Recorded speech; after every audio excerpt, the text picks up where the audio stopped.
नमस्कार दोस्तों। आज की इस वीडियो में हम लोग बात करने वाले हैं दो ऐसे म्यूचुअल फंड्स को कंपेयर करके जो कि स्मॉल कैप कैटेगरी में काफी फेमस हैं और काफी पुराने फंड्स हैं। जी हाँ दोस्तों, आज मैं इस वीडियो में कंपेयर करने वाला हूं Nippon India small cap fund के साथ Tata small cap fund direct growth plan को। देखिए, इस वीडियो में आज आपको एक चीज क्लियर हो जाएगी कि आखिरकार इन दोनों म्यूचुअल फंड में से बेस्ट म्यूचुअल फंड कौन सा है। अगर आप लोग भी इनमें से किसी एक म्यूचुअल फंड में ऑलरेडी इन्वेस्टेड हैं या फिर इस नए साल में आप लोग इनमें से किसी एक म्यूचुअल फंड के अंदर इन्वेस्ट करने की सोच रहे हैं, तो दोस्तों ये वीडियो आप ही लोगों के लिए है, ताकि आप लोगों को क्लियरली आइडिया हो जाए कि आखिरकार इन दोनों में से आने वाले लॉन्ग टर्म में आप लोगों को बेस्ट रिटर्न कौन सा म्यूचुअल फंड दे सकता है। तो दोस्तों, अगर आप पहली बार इस चैनल पर आए हैं, पहली बार इस वीडियो को देख रहे हैं, तो प्लीज चैनल को सब्सक्राइब जरूर करना, वीडियो को लाइक जरूर करना। चलिए दोस्तों, शुरू करते हैं आज की इस वीडियो को। सबसे पहले हम लोग शुरू करेंगे इनके कुछ बेसिक डिटेल्स के बारे में, जो कि आप लोगों के लिए जानना बेहद जरूरी है। देखिए दोस्तों, अगर मैं लॉन्च डेट की बात करूं तो Nippon India small cap fund जो है वो लॉन्च हुआ था 2 जनवरी 2013 को, और वहीं टाटा का स्मॉल कैप फंड लॉन्च हुआ था 12 नवंबर 2018 को। अगर मैं बात करता हूं फंड साइज की, तो निपॉन इंडिया का फंड साइज है 62,259 करोड़ का, और वहीं टाटा स्मॉल कैप का है फंड साइज 9,319 करोड़। एनएवी की अगर मैं बात करूं तो निपॉन इंडिया की एनएवी है 191 रुपए 56 पैसे की, और वहीं टाटा स्मॉल कैप फंड की एनएवी है 45 रुपए 78 पैसे की। मिनिमम एसआईपी आप 100 रुपए से शुरू कर सकते हैं निपॉन इंडिया में, और टाटा स्मॉल कैप फंड में भी 100 रुपए से आप शुरू कर सकते हैं। अगर मैं बात करता हूं होल्डिंग्स की, तो 225 स्टॉक्स आते हैं Nippon India small cap fund में, और वहीं टाटा स्मॉल कैप फंड में आते हैं 55 स्टॉक्स। एक्सपेंस रेशो की अगर मैं बात करूं तो 0.67 है निपॉन इंडिया में, और टाटा स्मॉल कैप फंड में है 0.34%। और दोनों में ही किसी तरह का कोई भी लॉक इन पीरियड नहीं है, आप इनमें जब चाहे निवेश कर सकते हैं, जब चाहे स्कीम से बाहर आ सकते हैं। चलिए दोस्तों, अब हम लोग बात कर लेते हैं दोनों फंड्स के एनुअलाइज्ड रिटर्न्स को कंपेयर करके। देखिए, अगर मैं निपॉन इंडिया का 1 ईयर का एनुअलाइज्ड रिटर्न बताऊं तो वो है 23.03%, और वहीं टाटा स्मॉल कैप फंड ने एक साल में बना करके दी है 28.02%। 2 साल में निपॉन इंडिया ने बनाया है 37.23%, वहीं टाटा स्मॉल कैप ने बनाया है 33.28%। 3 साल में निपॉन इंडिया ने बनाया है 25.58%, और वहीं टाटा स्मॉल कैप ने बनाया है 24.60%। 5 साल में निपॉन इंडिया ने बना करके दिए हैं 35.88%, और वहीं टाटा स्मॉल कैप फंड ने बनाए हैं 33.46%। 10 साल में निपॉन इंडिया ने बनाए हैं 22.93%, और टाटा स्मॉल कैप, क्योंकि अभी इसे 10 साल पूरे नहीं हुए हैं तो इसका 10 साल का डाटा कुछ भी नहीं है इस टाइम पर अवेलेबल।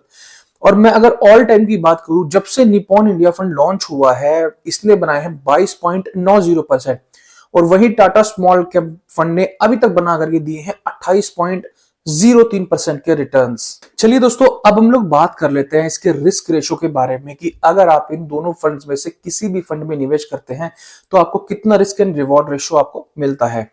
तो देखिए, अगर मैं बात करूं अल्फा की, तो देखिए जो कैटेगरी एवरेज है अल्फा का वो है 3.38 का, तो वही निपॉन का है 4.48 और टाटा का है 4.01।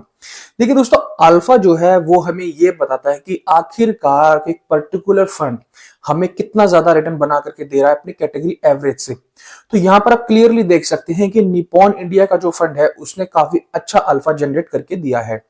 और अगर मैं बात करता हूं इसके बीटा की, तो इसका जो बीटा है वो है कैटेगरी एवरेज 0.84 का, तो वही निपॉन का है 0.85, और टाटा स्मॉल कैप फंड का है 0.76।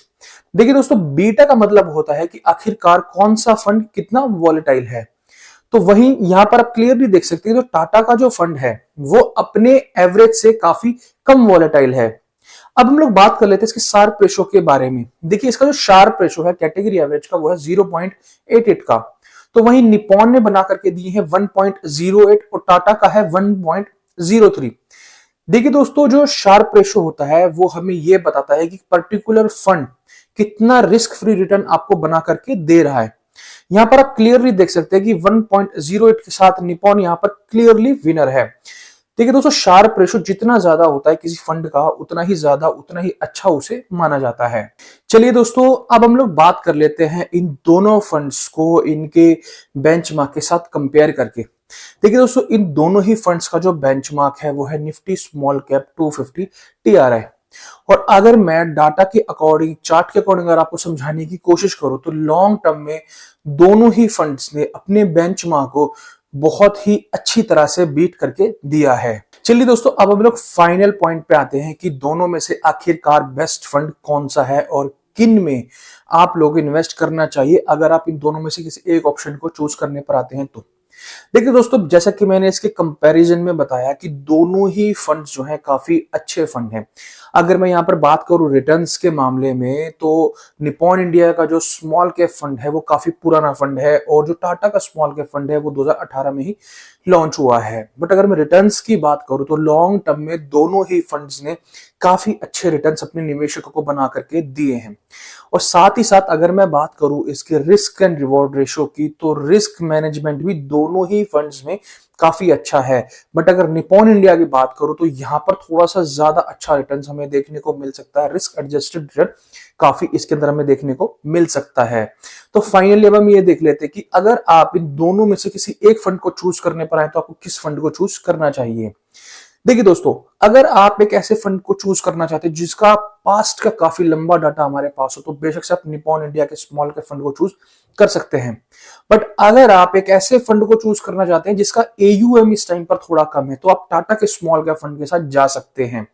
बट मेरी नजरों में ये दोनों ही फंड काफी अच्छे फंड है। आप किसी भी फंड के अंदर अगर निवेश करेंगे तो फ्यूचर में आपको काफी अच्छे रिटर्न जनरेट करके दे सकते हैं और दोनों ही फंड ने ऑलमोस्ट बराबर के ही रिटर्न्स पास्ट में बना करके दिए हैं। तो अगर आप लोग ऑलरेडी इनमें से किसी एक फंड के अंदर निवेशित हैं, निवेश कर रखा है तो आपको कभी भी कोई भी स्विच करने की जरूरत नहीं है। आप स्टे उनमें रह सकते हैं आराम से और लॉन्ग टर्म के लिए उनमें साथ बने रह सकते हैं। आई होप आपको मेरा मैसेज बहुत क्लियर पहुंचा होगा। ये डिफरेंस की वीडियो भी आपको काफी पसंद आई होगी। अगर आपको थोड़ी भी वैल्यूएबल ये वीडियो लगी है तो प्लीज चैनल को सब्सक्राइब जरूर करना, वीडियो को लाइक जरूर करना। Thank you so much, have a nice day.